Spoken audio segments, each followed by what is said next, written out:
Buonasera e bentornati a Missione Mondo. In questa puntata torniamo sulla veglia missionaria diocesana che nei giorni scorsi si è svolta nella chiesa di San Marziano di Carasco. Un'occasione nel cuore dell'ottobre missionario per pensare a tutte le persone, religiosi e laici, che spendono quotidianamente la loro vita per il prossimo, per i più bisognosi nelle varie parti del mondo.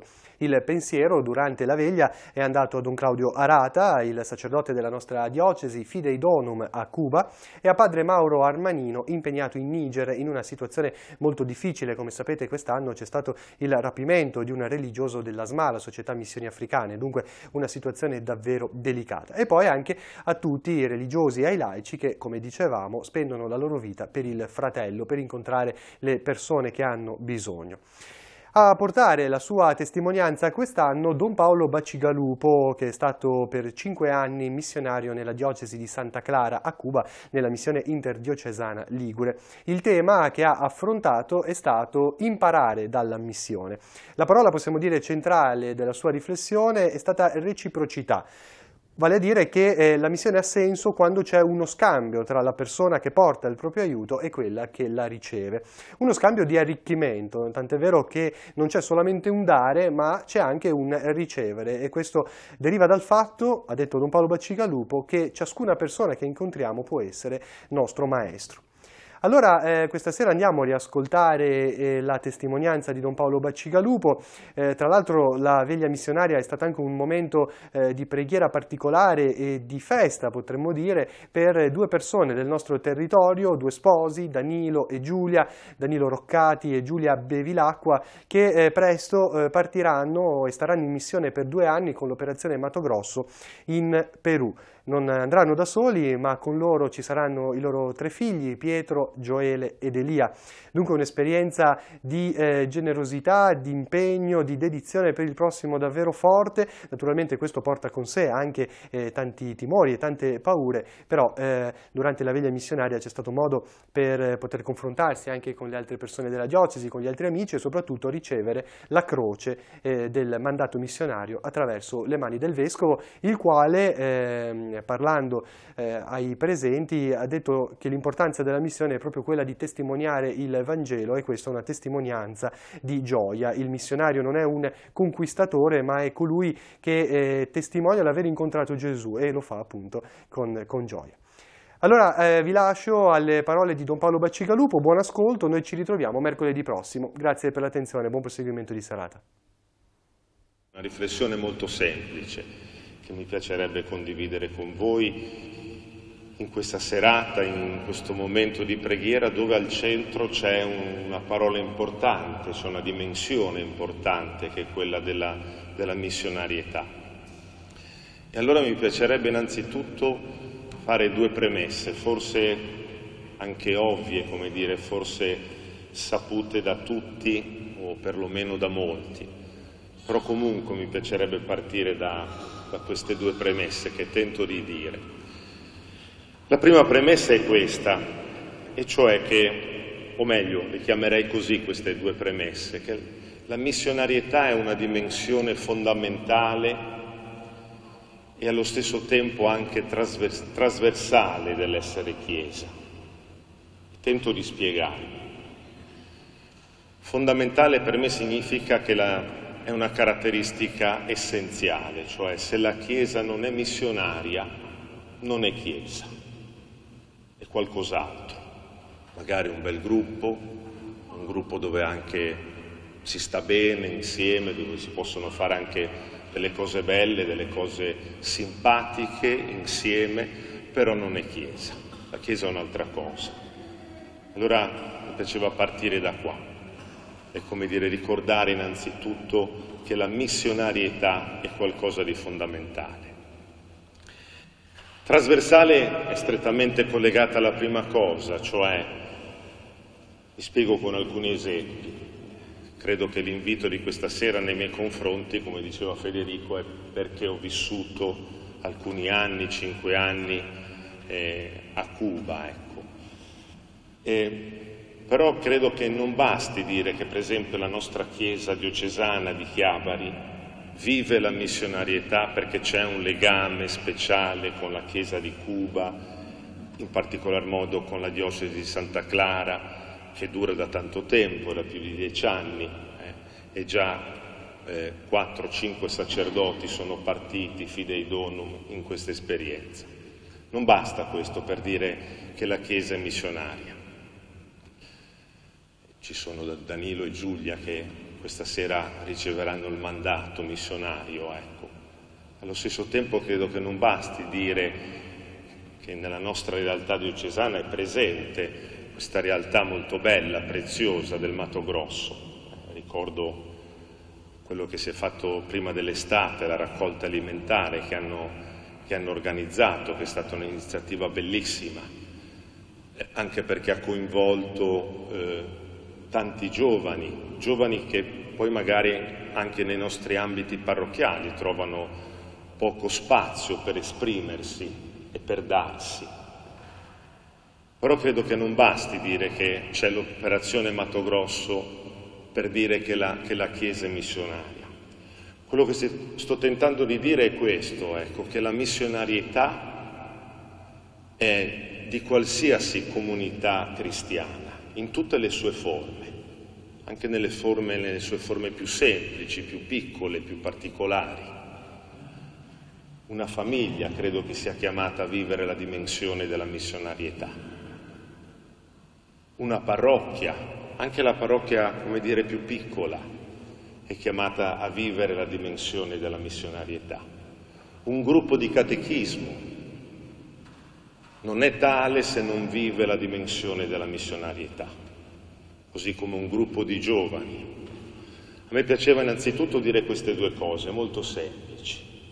È dimensione fondamentale, senza la quale la Chiesa non è, e poi anche dimensione trasversale, cioè dimensione che siamo chiamati a vivere in tutte le forme della comunità cristiana, e ne ho ricordate alcune precedentemente. Ora, per dire che cos'è, per tentare di dire che cos'è la missionarietà o la missione, uso un'immagine molto semplice, poco teologica, mi scuso con il vescovo.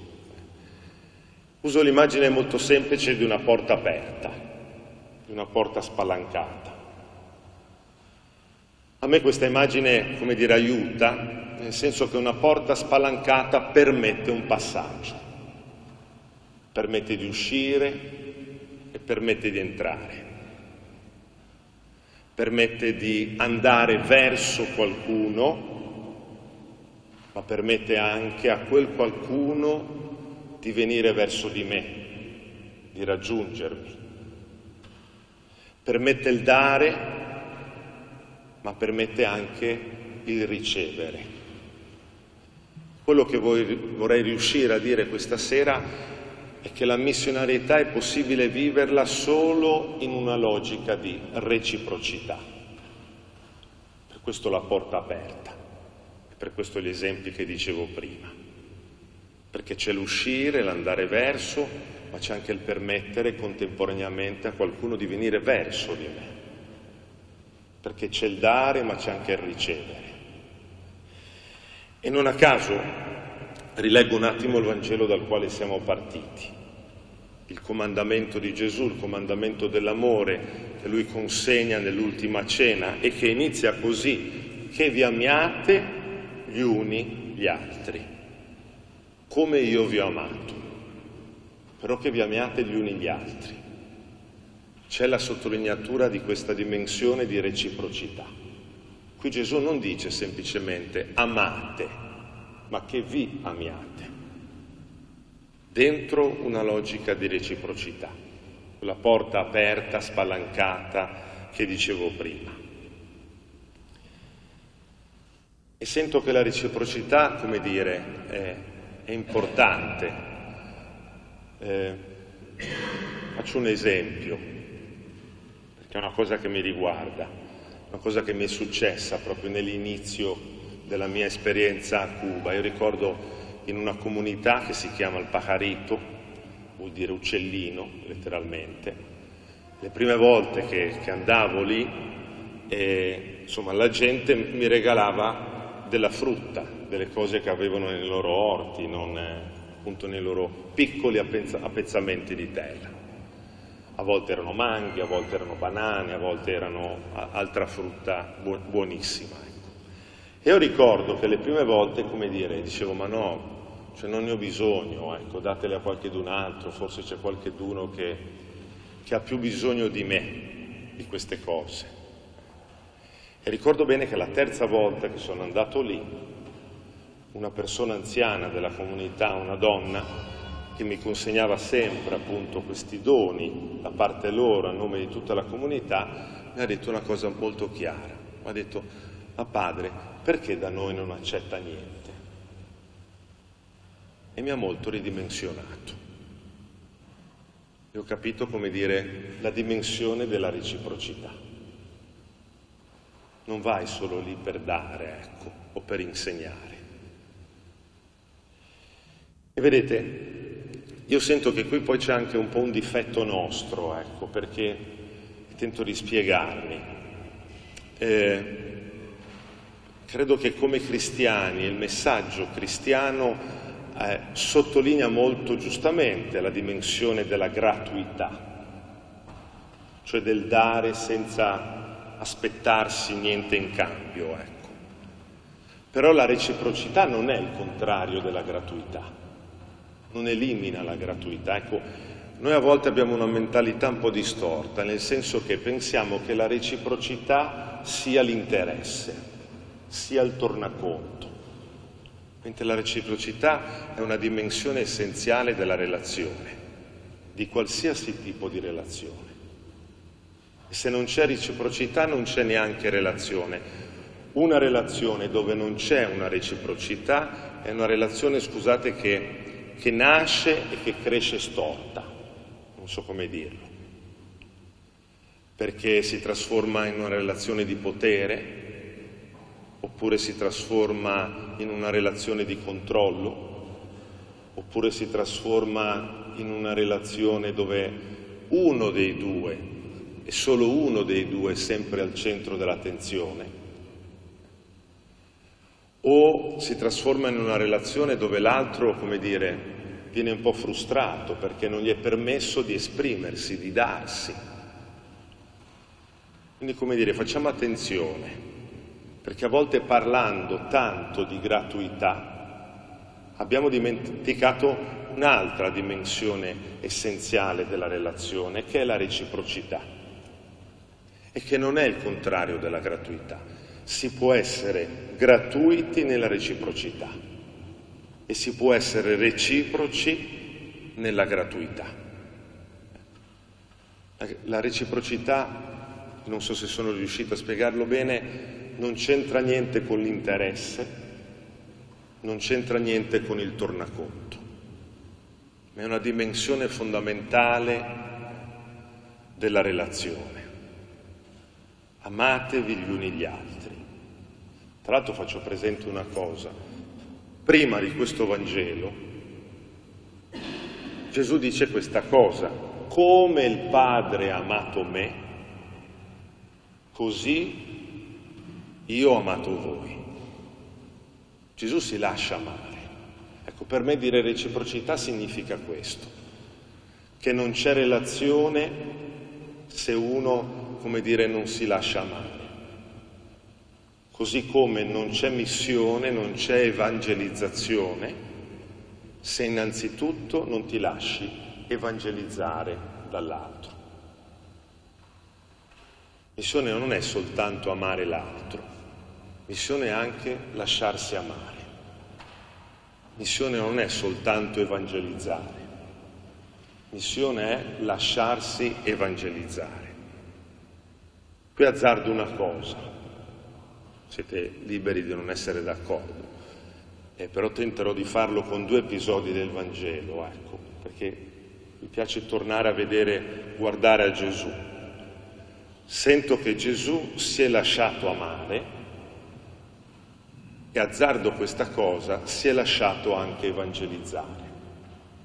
Ci sono due episodi, due incontri che mi hanno sempre colpito nel Vangelo, ecco, che il loro ascolto per me è sempre fonte di stupore e di domanda.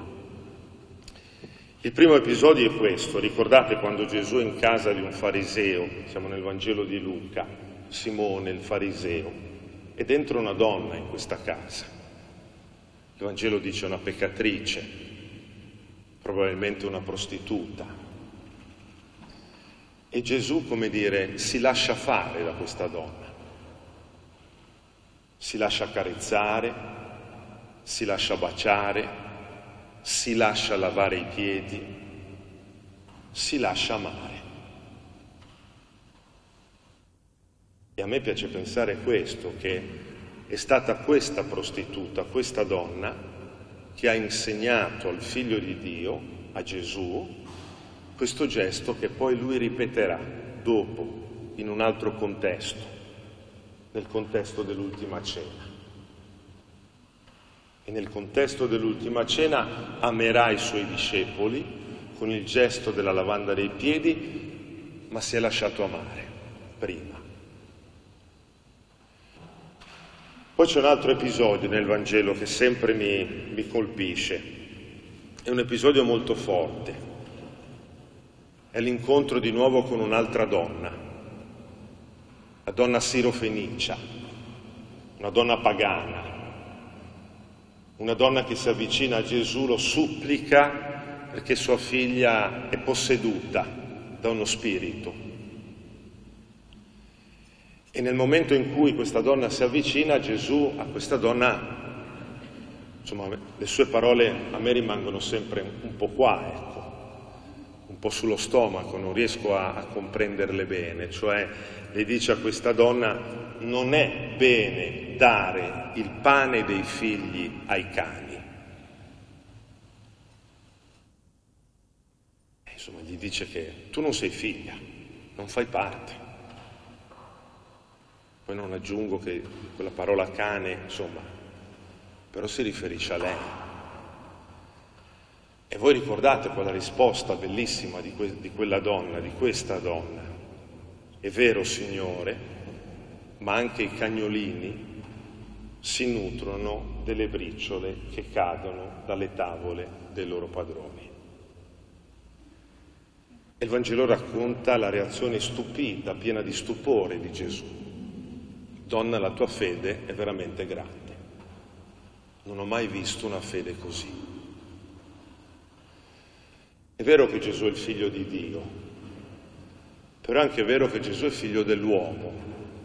E vedete, le consapevolezze umane crescono però in un percorso, gradualmente.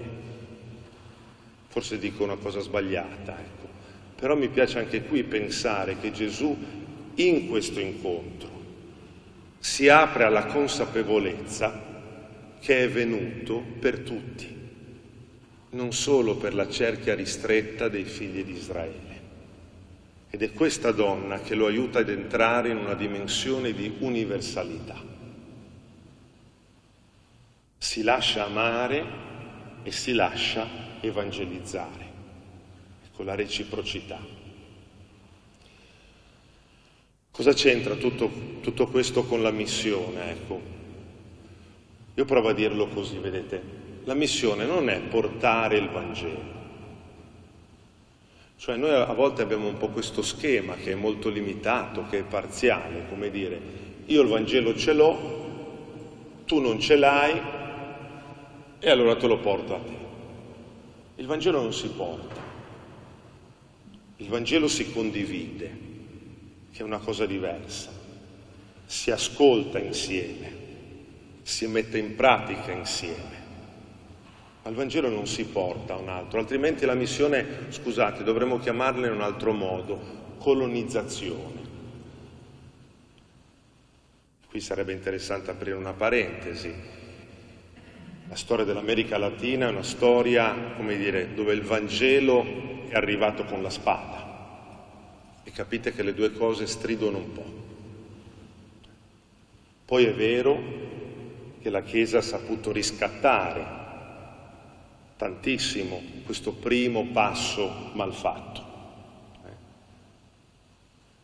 Però il Vangelo non si porta a un altro, il Vangelo si ascolta insieme, si scrive insieme, si vive insieme, in una logica di reciprocità. C'è un altro Vangelo che a me sempre fa pensare. È una pagina del Vangelo di Marco, se non mi sbaglio, il Vangelo della Resurrezione, le donne che vanno al sepolcro. In quel sepolcro vuoto, le donne ascoltano questa parola di angeli che dicono così: andate e dite ai discepoli di andare in Galilea e là vi precede, perché là Gesù, il risorto, vi precede. L'indicazione di luogo di Galilea, come dire, nel Vangelo non è mai solo un luogo geografico, è un luogo simbolico, è una periferia, potremmo dire così. È una periferia di quel tempo, è la terra maledetta di quel tempo, è la terra che un ebreo osservante non avrebbe mai attraversato. Se il tuo viaggio consisteva nell'attraversare, come dire, la Galilea, meglio evitare, fare il viaggio più lungo, ma non calpestare quella terra, di quella gente. È una periferia, come dire, potremmo anche dire esistenziale. E la Chiesa nella sua storia, grazie a Dio, ha sempre scelto di abitare dentro queste periferie della vita, periferie esistenziali. Però non per portarci il Vangelo, ma perché lì Gesù precede, è già presente nelle periferie per andare ad ascoltare il Vangelo. Perché il Vangelo non si porta, come dicevo prima. Il Vangelo è già presente, il risorto è presente in quelle zone che potremmo chiamare periferie. E lì siamo invitati ad andare, ad uscire per ascoltare un Vangelo che ci precede. Allora, come dire, io ho sottolineato molto, no, questa dimensione della reciprocità. Mi piace fare alcuni esempi, non so. Io credo, sono un sacerdote, sono un parroco, credo che un parroco che non si lascia evangelizzare dalla sua gente può cambiare anche mestiere.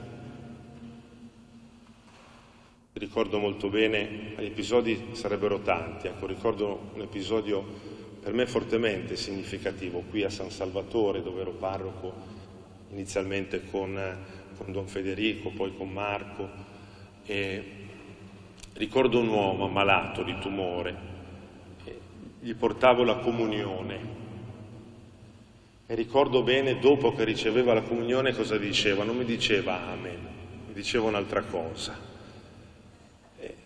Lo imito, lo dico così come lo faceva lui. Mi ci voleva proprio. Ma lo diceva, io l'ho fatto male, lo diceva con un senso di pienezza, con un senso di pace, con un senso di affidamento, che per me quel mi ci voleva proprio mi ha insegnato molto di più sull'Eucaristia che tanti trattati di teologia che ho studiato e che è stato importante studiare, ecco. Ma quell'uomo mi ha insegnato il senso dell'Eucaristia, non tanti libri. O faccio un altro esempio, un catechista o dei catechisti che non si lascino evangelizzare da quei bambini, da quei ragazzi che gli sono affidati, mi spiace, però non funziona. È vero che poi saranno bambini che in quell'ora ti disfano la classe e così via, l'aula dove li tieni. Però se non ti lasci evangelizzare innanzitutto da loro, non trasmetti niente.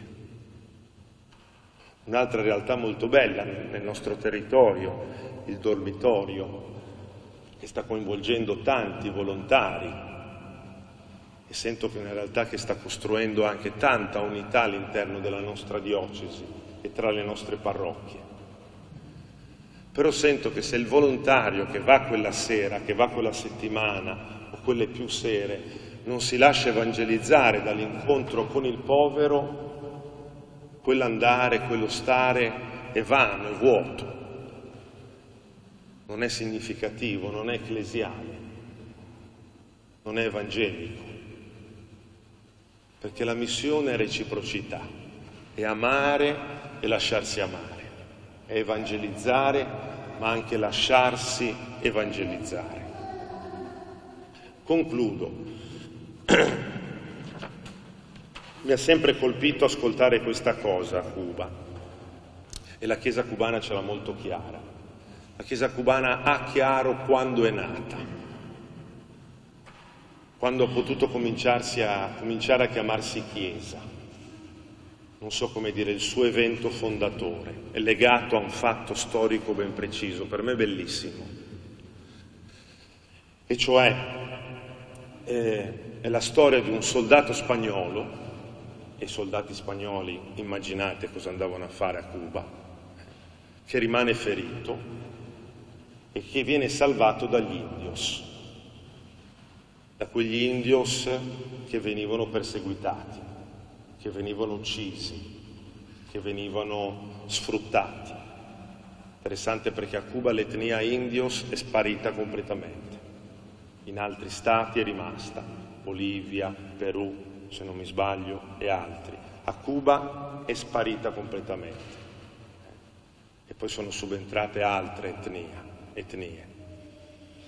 E allora, come dire, questo soldato spagnolo che viene salvato, accolto, curato dagli indios, per ringraziare, perché non sapeva come sdebitarsi, comincia a parlare loro di Gesù, a raccontare il Vangelo, ad annunciare il Vangelo.